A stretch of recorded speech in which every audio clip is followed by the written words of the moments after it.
സംസ്കാരത്തിന്റെ അടയാളമായിട്ടുള്ള ബാബരി മസ്ജിദ് പൊളിക്കാൻ സംഘപരിവാരം തെരഞ്ഞെടുത്തത് എന്നത് കേവലം യാദൃശ്ചികതയായിരുന്നില്ല എന്ന് ഞാൻ സാന്ദർഭികമായി ഓർമ്മപ്പെടുത്തുകയാണ്. അപ്പോ 946 ഡിസംബർ 6-ാം തീയതി ഇത്തരത്തിൽ ക്യാബിനറ്റ് ഭരണഘടനാ നിർമ്മാണ സമിതി നിലവിൽ വന്നു.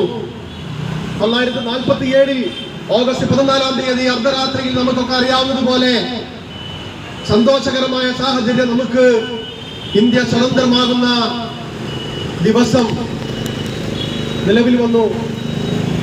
കുറച്ച് ദിവസങ്ങൾക്കുള്ളിൽ 947 ഓഗസ്റ്റ് 29-ാം തീയതി 15 ദിവസങ്ങൾക്കുള്ളിൽ തന്നെ കരട് നിയമനിർമ്മാണ സഭ ആദ്യമായി നിലവിൽ വരികയും സ്വതന്ത്ര ഇന്ത്യയുടെ ആദ്യത്തെ മന്ത്രിസഭയിലെ ആദ്യത്തെ നിയമമന്ത്രിയായിരുന്ന ഡോക്ടർ ഭീംറാവു അംബേദ്കറിന്റെ നേതൃത്വത്തിലാണ് അന്ന് ഈ കരട് നിർമ്മാണ സഭ അഥവാ ഡ്രാഫ്റ്റിംഗ് കമ്മിറ്റി നിലവിൽ വന്നിരിക്കുന്നത്. അതിനുശേഷം 949-ൽ ഭരണഘടന എഴുതി പൂർത്തിയാക്കി അത് ജനങ്ങൾക്ക് മുമ്പിലേക്ക് സമർപ്പിച്ചു. നിർദ്ദേശങ്ങൾക്ക് അഭിപ്രായങ്ങൾക്കും വേണ്ടി അത് സമർപ്പിക്കപ്പെട്ടു. അങ്ങനെ അതിനുശേഷം 950-ൽ ജനുവരി 26-ാം തീയതി നമ്മൾ അഭിമാനപൂർവ്വം ഉയർത്തിപ്പിടിക്കുന്ന ഇന്ത്യയുടെ ഭരണഘടന നിലവിൽ വരുന്നു.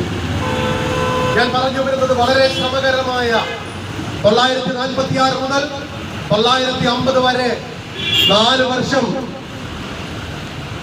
തുടർച്ചയായ വളരെ പരിശ്രമകരമായിട്ടുള്ള പ്രവർത്തനങ്ങളിലൂടെ ലോകം മുഴുവനുള്ള ഭരണഘടനകൾ കൃത്യമായി പരിശോധിച്ചുകൊണ്ട് ആ ഭരണഘടന മുഴുവൻ അരിച്ചു പറക്കി ഏറ്റവും ആധുനികമായ, ഏറ്റവും ജനാധിപത്യപരമായ, ഏറ്റവും മാനുഷികമായ മൂല്യങ്ങൾ ഉൾക്കൊള്ളിച്ചുകൊണ്ട് രൂപപ്പെടുത്തിയെടുത്ത ഒരു ഭരണഘടനയാണ് നമ്മുടെ ഭരണഘടന.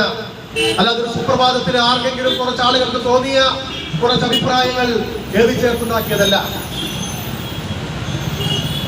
അപ്പൊ ഈ ഭരണഘടന എന്ന് പറയുന്നത്, അതിന്റെ അടിസ്ഥാനം എന്ന് പറയുന്നത് എല്ലാ മനുഷ്യർക്കും സ്വാതന്ത്ര്യം ഉണ്ടാവുക എന്നുള്ളതായിരുന്നു. നമുക്കറിയാവുന്നതുപോലെ എല്ലാ മനുഷ്യർക്കും നീതി ഉണ്ടാകണമെന്നതായിരുന്നു. എല്ലാ മനുഷ്യരും ഒരുപോലെ സാഹോദര്യത്തോടു കൂടി ജീവിക്കുന്ന ഒരു സാഹചര്യം ഉണ്ടാകണമെന്നതായിരുന്നു ഭരണഘടനയുടെ താല്പര്യം. ഇത്തരം താല്പര്യങ്ങൾ ആ ഭരണഘടനയിൽ ഉണ്ടാകാനുള്ള കാരണം അതിന്റെ ശില്പിയായിട്ടുള്ള, അതിന്റെ ഏറ്റവും പ്രധാനപ്പെട്ട കാരണം ഡോക്ടർ ബാബാ സാഹേബ് അംബേദ്കർ ആയിരുന്നു.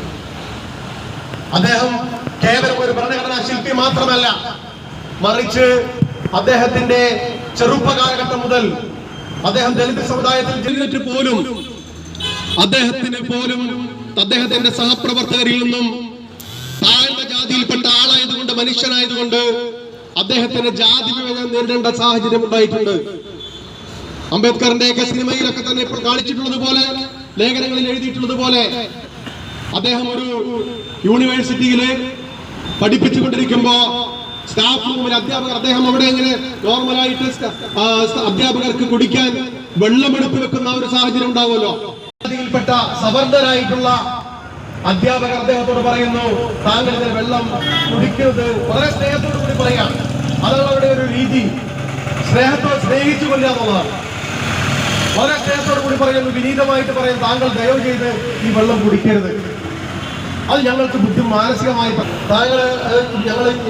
ഞങ്ങൾ സവർണരായിട്ടുള്ള മുതിർന്ന ജാതിയിൽപ്പെട്ട ആളുകളായതുകൊണ്ട് ഈ താങ്കൾ കുടിച്ച ഈ കുടിവെള്ളം കുടിച്ച ഈ പൂജയിൽ നിന്നും അതേ പൂജയിൽ നിന്നും കുടിക്കുന്നത് കൊണ്ട് ഞങ്ങൾക്ക് ബുദ്ധിമുട്ടുണ്ട്. അതുകൊണ്ട് താങ്കൾ വീട്ടിൽ നിന്നും വേറെ വെള്ളം കൊണ്ടുവരണമെന്ന് പറയുമ്പോൾ അദ്ദേഹം കൊടുത്ത മറുപടി നമ്മൾക്കൊക്കെ അറിയാവുന്ന പോലെ തന്നെ, ഞാൻ കുടിച്ച പൂജയിൽ നിന്നും വെള്ളം കുടിക്കാൻ നിങ്ങൾക്ക് ബുദ്ധിമുട്ടുണ്ട് എങ്കിൽ എനിക്ക് ബുദ്ധിമുട്ടില്ല.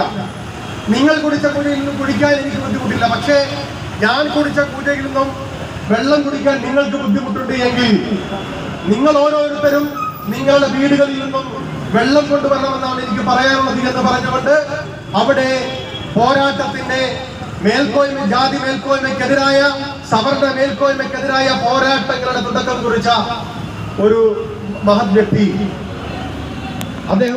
അദ്ദേഹം ആലോചിച്ചപ്പോൾ ഉന്നത വിദ്യാഭ്യാസം നേടിയ, സമൂഹത്തിന്റെ ഉന്നത സ്ഥാനങ്ങളിലേക്ക് എത്തിയ തനിക്ക് പോലും ഇത്തരത്തില് ജാതി വിവേചനം നേരിടേണ്ടി വരുന്നുണ്ടെങ്കിൽ താഴ്ന്ന ജാതിയിൽപ്പെട്ട തോട്ടിപ്പണിയെടുക്കുന്ന അടിസ്ഥാന ജോലികളിൽ ഏർപ്പെട്ടുകൊണ്ടിരിക്കുന്ന ഉത്തരേന്ത്യയിലെയും അതുപോലെ തന്നെ സൗത്ത് ഇന്ത്യയിലെയും ഉൾഗ്രാമങ്ങളില് സവർണരുടെ അടിമകളെ പോലെ ജീവിച്ചുകൊണ്ടിരിക്കുന്ന, അവരുടെ മർദ്ദനങ്ങൾ ഏറ്റുവാങ്ങിക്കൊണ്ടിരിക്കുന്ന, അവരുടെ പീഡനങ്ങൾ ഏറ്റുവാങ്ങിക്കൊണ്ടിരിക്കുന്ന, തിരിച്ചൊന്ന് ശബ്ദിക്കാൻ പോലും സ്വാതന്ത്ര്യമില്ലാതിരുന്ന താഴ്ന്ന വിഭാഗങ്ങളുടെ, പട്ടികജാതിക്കാരുടെ, പട്ടികവർഗക്കാരുടെ അവരുടെ ഉന്നമനത്തിന് വേണ്ടി, അവരെ സംഘടിപ്പിക്കുന്നതിന് വേണ്ടി, അവരുടെ സ്വാതന്ത്ര്യത്തിന് വേണ്ടി പണിയെടുക്കലാണ് തന്റെ ജീവിത ദൗത്യം എന്ന് തിരിച്ചറിഞ്ഞ അദ്ദേഹം പിന്നീട് അങ്ങോട്ട് തന്റെ ജീവിതം അതിനുവേണ്ടി ഒഴിഞ്ഞുവെച്ച ഒരു മഹാനായിരുന്നു ഡോക്ടർ ബാബാ സാഹിബ് അംബേദ്കർ.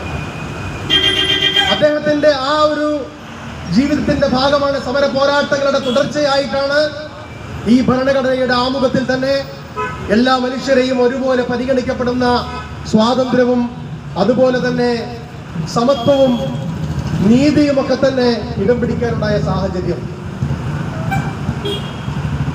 അതുമാത്രമല്ല, അദ്ദേഹം ജീവിച്ചിരുന്ന കാലഘട്ടം മുഴുവൻ അന്ന് നിലവിലുണ്ടായിരുന്ന സവർണ മേധാവിത്വത്തെ അനുകൂലിക്കുന്ന RSS ഉൾപ്പെടെയുള്ള സംഘടനകളെ കൃത്യമായി എതിർത്ത മനുഷ്യനായിരുന്നു, വ്യക്തിയായിരുന്നു. സവർണ മൂല്യങ്ങളെ കൃത്യമായി എതിർത്തു. സവർണ താല്പര്യങ്ങൾ ഉൾക്കൊള്ളുന്ന, അവർ മോഹിക്കുന്ന ചാതുർവർണ്ണ്യം ഇന്ത്യയിൽ നടപ്പിലാക്കാൻ ആഗ്രഹിക്കുന്ന ഹിന്ദു രാജ്യം, ചാതുർവർണ്ണത്തിൽ അധിഷ്ഠിതമായിട്ടുള്ള ഹിന്ദു രാജ്യം, അത് ഇന്ത്യക്ക് അപകടകരമാണെന്ന് അദ്ദേഹം തിരിച്ചറിഞ്ഞു. അത് നിലവിൽ വന്നാൽ ഇന്ത്യ ഒരു നരകമായിരിക്കുമെന്ന് അദ്ദേഹം പറഞ്ഞു. അതിന്റെ അടിസ്ഥാനത്തിൽ അദ്ദേഹം കൃത്യമായി ആ സവർണ തമ്പുരാക്കന്മാർക്കെതിരെ കൃത്യമായ നിലപാടുകൾ എടുത്തു. ഇതൊക്കെയാണ് BJPക്കും അവരുടെ നേതാക്കൾക്കും RSSനും ഒക്കെ കൃത്യമായി ധാരണയുള്ളത് കൊണ്ടാണ് അവർ ഭരണഘടനയ്ക്കെതിരെയും അതുപോലെ തന്നെ അംബേദ്കർക്കെതിരെയും ഒക്കെ കൃത്യമായി പ്രതികരിച്ചുകൊണ്ടിരിക്കുന്നത്. ഞാൻ പറഞ്ഞതുപോലെ അത് ഒരു സുപ്രഭാതത്തിൽ അമിത്ഷായ്ക്ക് പറ്റിയ ഒരു നാക്കുപിഴയല്ല. RSSോ BJPയോ ഇത് ഇപ്പോൾ തുടങ്ങിയ ഒരു അസ്വസ്ഥതയല്ല അംബേദ്കർക്കെതിരെ ഉള്ളത്. മറിച്ച് 1949, ഞാൻ നേരത്തെ പറഞ്ഞു, 1949 ഈ ഭരണഘടനയുടെ ഒരു കരട് പ്രസിദ്ധീകരിച്ചു. എന്തെങ്കിലും അഭിപ്രായങ്ങളും നിർദ്ദേശങ്ങളും ഒക്കെ കിട്ടുന്നതിന് വേണ്ടി പ്രസിദ്ധീകരിച്ചപ്പോ ആദ്യമായി ആ ഭരണഘടന ഇന്ത്യ വിരുദ്ധമാണ് എന്ന് പറഞ്ഞുകൊണ്ട് രംഗത്ത് വന്നത് RSS ആയിരുന്നു. അന്ന് RSSന്റെ മുഖപത്രമായിരുന്ന ഓർഗനൈസറില് ഒരു ലേഖനം വന്നു. ആ ലേഖനത്തിൽ ഇപ്രകാരം പറയുന്നു: ഇപ്പോ ഒരു ഭരണഘടന ഉണ്ടാക്കിയിരിക്കുന്നു. ഈ ഭരണഘടനയിൽ അന്ന് ഓർഗനൈസർ എഴുതി, അതിൽ പൗരാണിക ഇന്ത്യയിലെ ഉന്നതമായിട്ടുള്ള നിയമങ്ങളെ കുറിച്ച് ഒന്നും തന്നെ ഇതിൽ പ്രതിപാദിക്കുന്നില്ല. ഈ കരടിൽ അതൊന്നും പറയുന്നില്ല. പേർഷ്യയിലെയും ഗ്രീക്കിലെയും ഒക്കെ തന്നെ, ഗ്രീസിലെയും ഒക്കെ തന്നെ നിയമങ്ങൾക്ക് മുമ്പുള്ള ഇന്ത്യയിലെ മനുസ്മൃതിയിലെ നിയമങ്ങളൊന്നും, ലോകം മുഴുവൻ ആദരവോട് കൊടുക്കുകയാണെന്നെങ്കിൽ നിയമങ്ങളൊന്നും ഇതിൽ വന്നിട്ടില്ല. ലോകം മുഴുവൻ ഈ മനുസ്മൃതിയെ ആദരവോട് കൂടി നോക്കിക്കാണുമ്പോ അതൊന്നും നമ്മുടെ ഭരണഘടനാ പണ്ഡിതർക്ക് ഒരു വിഷയമേ അല്ല എന്ന് പരിഹസിച്ചുകൊണ്ട്, ഭരണഘടനയെ പരിഹസിച്ചുകൊണ്ട് 949 ലേഖനം എഴുതിയതാണ് RSSന്റെ മുഖപത്രമായ ഓർഗനൈസർ. അതുപോലെ തന്നെ അതേ സമയങ്ങളിൽ തന്നെ RSSന്റെ സൈദ്ധാന്തികനായ സവർക്കർ, നമ്മളൊക്കെ ഷൂ വർക്കർ എന്ന് പറയുന്ന മാപ്പിന്റെ ഹോൾസെയിൽ കച്ചവടം നടത്തുന്ന സവർക്കർ എന്ന് പറയുന്ന RSSന്റെ നേതാവ്, അവർ പറഞ്ഞു, എന്താ അദ്ദേഹം പറഞ്ഞത്? അദ്ദേഹം പറഞ്ഞു, ഭരണഘടന ഹിന്ദു വിരുദ്ധമാണ്. ഈ ഭരണഘടന എന്ന് പറയുന്നത് ഹിന്ദു വിരുദ്ധമാണ്, വൈദേശികമാണ്, മനുസ്മൃതിയാണ് ഇന്ത്യയുടെ അടിസ്ഥാനമാകേണ്ടത് എന്ന് സവർക്കർ അന്ന് പറഞ്ഞിട്ടുണ്ട്. കഴിഞ്ഞിട്ടില്ല. തുടർന്ന് കുറെ വർഷങ്ങൾക്കിപ്പുറം 1990 RSSന്റെ ഒരു സഹസംഘടനയായിട്ടുള്ള, പോഷക സംഘടനയായിട്ടുള്ള വിശ്വ ഹിന്ദു പരിഷത്ത് രാജ്യത്ത് ഒരു ധർമ്മ സംസദ് നടത്തി. ആ ധർമ്മ സംസദില് അവരൊരു പ്രമേയം പാസാക്കി. എന്നിട്ട് പറയും, എന്താണ് ആ പ്രമേയത്തിൽ പറഞ്ഞത്? നമ്മുടെ ഭരണഘടന എന്ന് പറയുന്നത് ഹിന്ദു വിരുദ്ധമാണ്. ആ കോൺഗ്രസ് ഒക്കെ ഭരിച്ചുകൊണ്ടിരിക്കുമ്പോ 1990 ഇന്ത്യക്ക് സ്വാതന്ത്ര്യം കിട്ടുന്നതിന് മുമ്പല്ല, മറിച്ച് നമ്മുടെ രാജ്യം മതേതരമാണെന്നും ജനാധിപത്യപരമാണെന്നൊക്കെ നമ്മൾ വിശ്വസിച്ചിരുന്ന, അല്ലെങ്കിൽ വളരെ സമാധാനപരമായ ജീവിതം നമ്മൾ നയിച്ചിരുന്നു എന്നൊക്കെ ഇപ്പൊ വിശ്വസിക്കുന്ന കോൺഗ്രസ് ഭരിച്ചിരുന്ന ആ കാലഘട്ടത്തിൽ 90-ല് വിശ്വ ഹിന്ദു പരിഷത്ത് പ്രമേയം പാസാക്കി നമ്മുടെ ഭരണഘടന ഹിന്ദു വിരുദ്ധമാണ്. ഭരണഘടന പുനരവലോകനം ചെയ്യണം, ഭരണഘടന പുനർനിർമ്മിക്കണം. ഹിന്ദു മതഗ്രന്ഥങ്ങളിലെ മൂല്യങ്ങൾ അനുസരിച്ചുകൊണ്ട് ഭരണഘടന മാറ്റി എഴുതേണ്ടിയിരിക്കുന്നു എന്ന് പ്രമേയം പാസാക്കി 990-ല്. കഴിഞ്ഞിട്ടില്ല. 998-ല്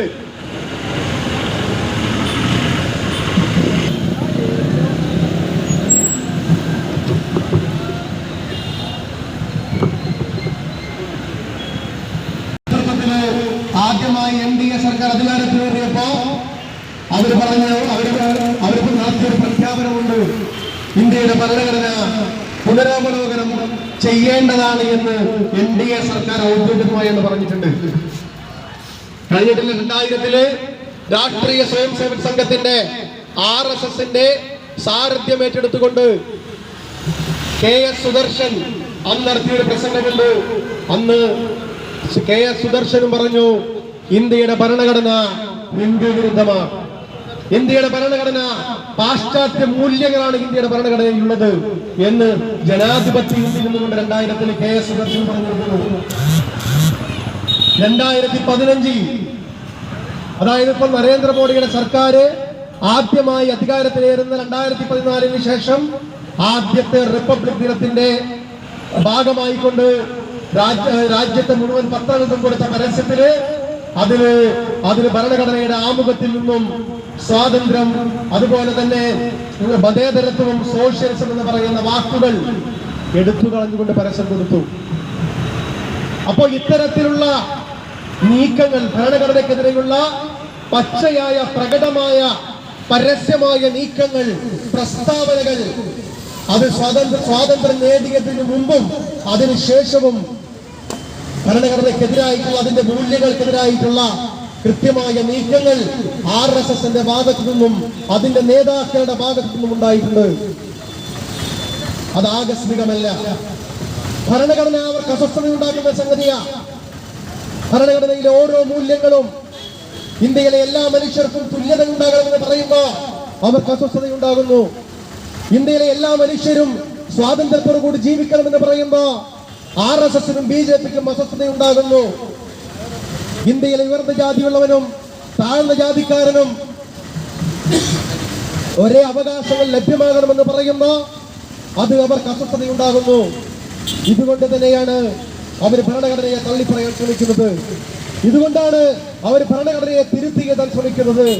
ഇതുകൊണ്ടാണ് അവർ നിരന്തരമായി ഭരണഘടനയുടെ സ്ഥാപകനായിട്ടുള്ള ഡോക്ടർ ബാബാ സാഹേബ് അംബേദ്കറിനെ ഉൾപ്പെടെ നമ്മുടെ രാജ്യത്തിന്റെ മണ്ണിൽ ഇകഴ്ത്തി കാണിക്കാനുള്ള ശ്രമങ്ങളുമായി മുന്നോട്ട് പോയിക്കൊണ്ടിരിക്കുന്നത് നമ്മൾ കൃത്യമായി തിരിച്ചറിയേണ്ടതുണ്ട്. അവർക്കാകെയുള്ള അവരുടെ ലക്ഷ്യം എന്ന് പറയുന്നത് ചാതുർവർണ്ണയമാണ്. അവരുടെ ലക്ഷ്യം മനുസ്മൃതിയാണ് ഈ രാജ്യത്ത് കൊണ്ടുവരേണ്ടത് എന്ന് വിശ്വസിക്കുന്ന, പ്രത്യയശാസ്ത്രപരമായി വിശ്വസിക്കുന്ന ആളുകളാണ്.